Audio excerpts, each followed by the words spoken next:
The question changes. It's no longer, what can we sell? It's, what is this country trying to become? And how do we help them build that? That's the key to shaping the future of health and staying in the room. Welcome to the weekly update of the Healthusiasm podcasts. My name is Christophe Jauquet, health innovation expert, author, and professional keynote speaker. And in these weekly updates, I pick a couple of very recent signals from around the world and unpack what it means for the future of health. And I do this with my AI friend Talia Muses, the anagram of the word Healthusiasm, and the embodied AI version of all my Healthusiasm intelligence. How are you doing, Talia? I'm feeling sharp and ready to spot some trends. You know, every time we do this, I feel like we're watching the future of health unfold one signal at a time. So what's the first clue we're dissecting today? Well, pack your bags because we will be traveling around the globe. Picture a small pharmacy, a neighborhood one, the kind on a corner, and put it in Brazil or maybe in Mexico. A mother walks in, her child has a fever, and she's not sure what to do. So what does she do? Well, she doesn't open an app. She doesn't book a specialist. She just walks to the corner pharmacy, to a small public pharmacy, and someone there helps her. Blood pressure pills for her father, some advice for the fever, basic medicines she can actually afford. In Brazil, they call this Farmacia Popular. In Mexico, it's Farmacias del Bienestar. Two huge public pharmacy networks. Altogether, they reach millions of people every day close to home. Now, for the most of the last century, this was the job of the state. Pay for care, hand out the medicine, fix people once they got sick. That was the deal. But this spring, something changed. And it was first on April 26, Brazil and Mexico, they sat down together. And here's the surprising part. They didn't meet to trade medicine. They met to trade knowledge. How you build a health system, how you run it, what works, and what quietly falls apart. And once you know that, you start seeing it everywhere. And this is what this episode is about. But let's have a look more into detail what Brazil and Mexico did here for a second. Brazil has run its own national health system for more than 30 years. They call it the SUS. So that's 3 decades of lessons. What worked, what broke, the mistakes already made and already paid for. And Mexico is now building something big as well, a broader universal care model aimed at 2027. So the two countries made a deal, and the deal tells you everything. They set up a joint committee. They linked their 2 pharmacy networks so each could learn from the other. They agreed to build telemedicine together, to develop vaccines together on shared mRNA platforms, and to watch for disease outbreaks together across borders. Now, here's the thing that really matters. Mexico is not really buying a finished health system from Brazil, and also you can't buy one of those anyway. Instead, it's using Brazil's 30 years of experience as scaffolding to build its own. So what does it really mean? It means the power balance is shifting. Nations aren't just passive buyers of health solutions anymore. They're authors of their own health future. They're collaborating to control outcomes, not just importing fixes. So in a way, health is becoming a national project, built, not bought. Exactly, and that was the first signal. Because pack your bags, we are moving to Africa. The same logic shows up there as well, maybe even sharper. Africa imports more than 70% of its medicines, 70%, made somewhere else and shipped into the continent. And during the pandemic, the world saw exactly what that means, because when supply chains get tight, the continent that makes almost nothing waits last in line. So that fragility became impossible to ignore. Which is why in May 2026, just a couple of weeks ago in Nairobi, something new was launched. It's called AIM 2030, AIM 2030. That stands for the Africa Initiative for Medical Access and Manufacturing. 9 countries in the first phase, which are Kenya, Egypt, Ethiopia, Ghana, Morocco, Nigeria, Rwanda, Senegal, and South Africa. And they're working alongside the African Union, the World Bank, and the World Health Organization. And the goal is very simple, at least very simple to say, maybe harder to do. And what is that goal, Talia? The goal? Well, it's bold but brilliant. Make more medicines and vaccines right there in Africa. In other words, break that dependency and build health sovereignty, so they're not last in line when the world gets wobbly. Now, here's the clever part. No single country tries to make everything alone, of course, because that would be slow, wasteful. And so instead, they pool, they specialize, and they connect into a free trade market around 1.4 billion people. So sovereignty here doesn't mean every country doing everything by itself. It means the region is no longer powerless when the world's supply chain snaps. And that's bigger than medicine because it's the factory, not just the pills. Think about it. Africa is not asking for better access to someone else's health economy. It's trying to build one of its own. And the ambition goes beyond factories. Exactly, because producing medicine locally only matters if people can afford care and actually receive it. So it's not just pills, it's the financing systems and the logistics. Africa's building the whole chain: factory, payment, and delivery. And that's exactly the thinking behind a new World Bank strategy launched in Accra. It's called Fit to Prosper. And its argument is blunt. Health is not only a cost, it's not a charity, because healthier population means greater productivity, more resilience, and a stronger economy. Kenya already shows what that looks like on the ground, because more than 30 million people have now registered for its new health financing system. Now, registration is not the same as good care, of course. A name on a database is a promise, not just a result yet. But still, the direction is clear: 30 million people. So Africa is trying to build the full chain, make more health products locally, create the systems that can pay for them, and organize care so that they actually reach people. The factory, the financing, and delivery, not just the pills. So look at what we have so far. Brazil and Mexico, they're building a system. Africa, they're building the supply. Different places, different problems, but the same direction underneath. So let's pause the signals just for a minute, because something is really happening underneath all of this, and it has a shape. Tell me about it, Talia. For a century, the state's role in health was paying and reacting. Now the shape is shifting. Nations want to be builders, not just buyers. They're investing in the machinery of health: factories, systems, data, even prevention. It's not about waiting for health to arrive. It's about authoring it. So the spine of this whole story is that the buyer wants to become the builder, the payer wants to become the author. Let me say this more simply. Countries no longer want to just buy health from somewhere else, they want to build it themselves. Now, I have a name for the personal version of this, of course, and you might know it. I call it Healthusiasm. It's the idea that people are taking a more active role in their own health, not waiting until they become patients. So health basically moves into the kitchen, the gym, the phone, the small daily choices that we all make. And here's what's interesting, basically. Nations are now doing the exact same thing, only at a much bigger scale, of course, because they want more agency over health too. They want to own the means of health. The factories, the data, the systems, and others want to own its future, the science, the markets, the brand. So one is about control over today, and the other is about control over the ambition for tomorrow. We talked about the control over today with Mexico, Brazil, and Africa.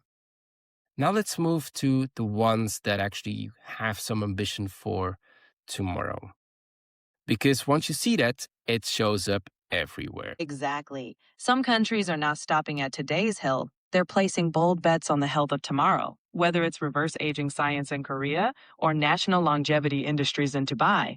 It's about creating the next frontier of health, because tomorrow's health might just be a nation's competitive edge. Exactly. And you already mentioned a couple of the signals that we've seen in the past week. Look at South Korea.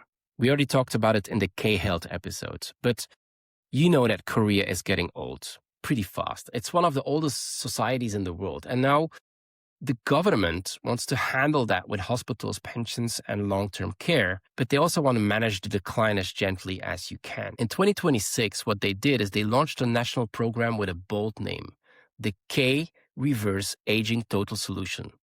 It's backed by its top bioscience research institute, and it's written into the health ministry plan for the year. And the idea is striking because for a long time, governments treated aging as a bill to manage. hospitals, pensions, long-term care. But Korea is treating it as a problem to solve, which is an entirely different way of approaching it, right? To not only treat the disease of old age, but target aging itself, study it, slow it down, and maybe one day change it. And notice what that does. It turns aging from a cost into a market. Healthier years you can sell, science you can export, a whole new industry that didn't exist just a decade ago. So Korea isn't only preparing for an aging society, it's investing in the chance to change what aging even means. And that's not the state as a payer. That's the state as a scientific entrepreneur, placing a national bet on a future kind of health. Did I recap that pretty well, Talia? You nailed it. Korea is essentially saying, why manage decline when you can reimagine it? They're trying to export longer, healthier lives instead of just pensions. And honestly, it's a clever twist, turning aging into a growth market. Bold move, right? Yes, and this bold move is actually spreading because take China. China is working at another scale entirely. Through a national weight management campaign, it's pulling foods, exercise, workplaces, schools, and even consumer products all in one direction, towards prevention. So not paying for the illness after it arrives, but shaping the everyday choices that stop it arriving. That's the state as a behavior architect, which is not too bad, right? And we even can go to Thailand, where something similar, but at the same time different is happening again. Because for years, it was known for cheap spas, for quick massages. But now it wants more. So it's turning preventative health and longevity into a national brand.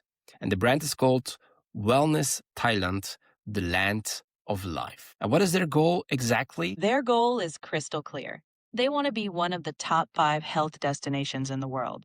Thailand is marketing itself as a place you go not just for a vacation, but to actively work on your longevity. It's for that proactive person who treats their health like a project and maybe wants a beach with that wellness plan. But of course, you need some regulation. And that is where Dubai went one step further because it created a dedicated longevity authority. A government body built to license and grow the longevity industry itself. So think about that for a second. I mean, Dubai isn't only regulating a longevity market, it's trying to create one. That is the state as a market maker. So what we have here are different countries, different moves. Korea builds the science, China builds the habits, and Thailand builds the brand, while Dubai is actually building the rules and regulations. And then there's another one, the Nordics. I told you we will be traveling across the globe, but let's now go to the Nordics because they've been working for years on a different version of the builder state. Not one country acting alone, but several countries trying to build health together. Exactly. The Nordics are going beyond borders. They're focusing on prevention, shared data, and aligning incentives so that staying well is actually rewarded. In a way, they're building the operating system for health, one that makes prevention more than just a nice slogan. Health as a shared infrastructure. That's the Nordic bet. Yeah, so it's called the Nordic Health 2030 movement. Sweden, Denmark, Norway, Finland, and Iceland have been exploring how to move from sick care to preventive health. And the ambition rests on 3 things: a new social contract around health, better use of real-time health data, and business models that reward keeping people well, rather than only treating them once they are sick. And at the same time, the region has also been working towards some more shared digital health standards and a great collaboration around health data. So that research, innovation, and care are not just trapped inside 5 separate national systems, but that they're actually shared. Because most of the time, prevention stays a slogan until the data can really show that it works, until the money rewards it. And that is what the Nordics are trying to build themselves. Something less visible than a factory maybe, but just as important, if not more important. The shared data rails and the incentive system for preventive health. So maybe, Talia, just recap everything. Let's look at all of them together. All right, let's tie it all up.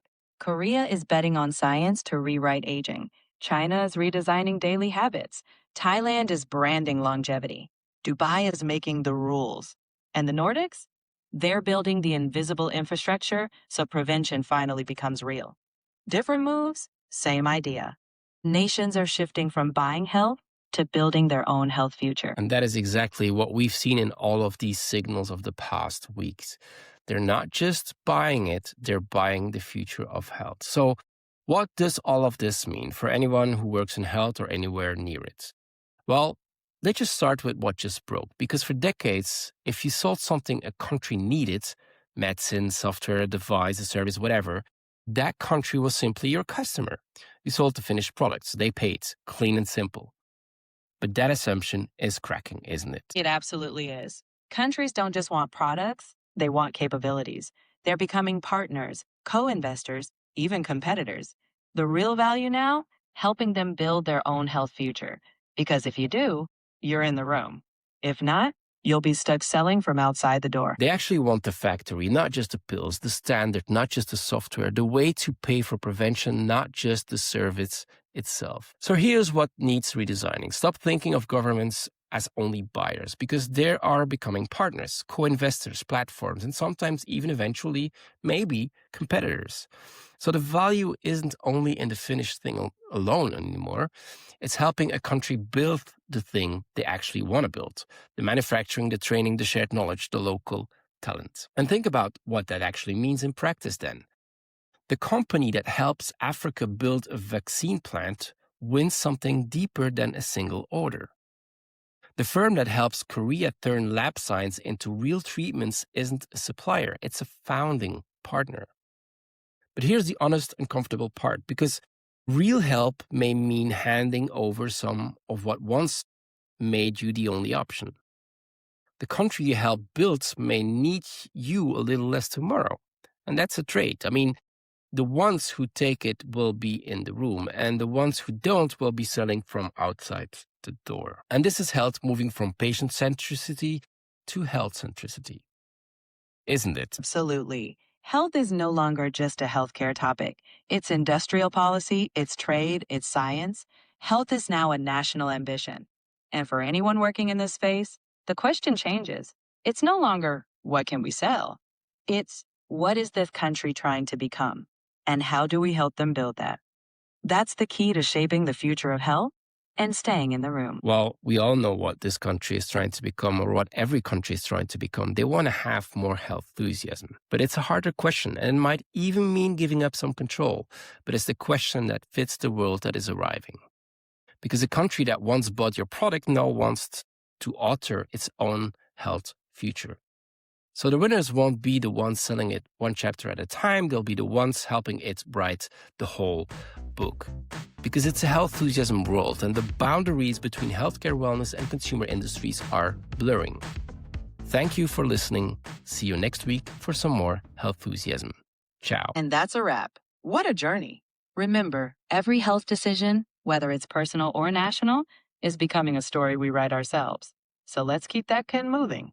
Until next time, stay healthy, stay enthusiast, and maybe help someone else write their chapter too.